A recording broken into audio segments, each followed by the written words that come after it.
Sementara itu, Polres Ogan Ilir khususnya personel Satreskrim masih terus membidik calon tersangka baru dalam kasus tewasnya tersangka pencurian motor di Desa Tanjung Tambak, Kecamatan Tanjung Batu, 31 Januari lalu.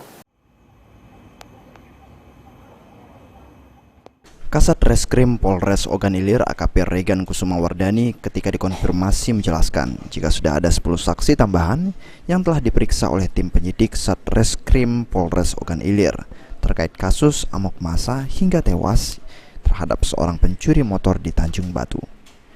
3 saksi yang diperiksa tersebut merupakan saksi tambahan dari saksi sebelumnya, dan kini petugas masih terus mendalami keterangan dari para saksi apakah ada tersangka lainnya yang ikut dalam main hakim sendiri hingga menyebabkan terduga pelaku pencurian motor tewas. 5. Mendalami keterangan saksi apakah ada keterlibatan tersangka lain. Masih kita sudah ada pemeriksaan lainnya? Ya, masih kita lakukan penyelidikan dan kita dalami. Sudah berapa saksi yang diperiksa? Saksi lanjutan. Selain 7 itu Pak? Selain 7 sudah ada kurang lebih 3 saksi lagi. Sebelumnya, Satreskrim Polres Ogan Ilir telah menetapkan 3 tersangka dalam kasus amok massa tersangka pencurian motor, yaitu JU, MG, dan AD. Ketiganya warga Tanjung Batu, Ogan Ilir.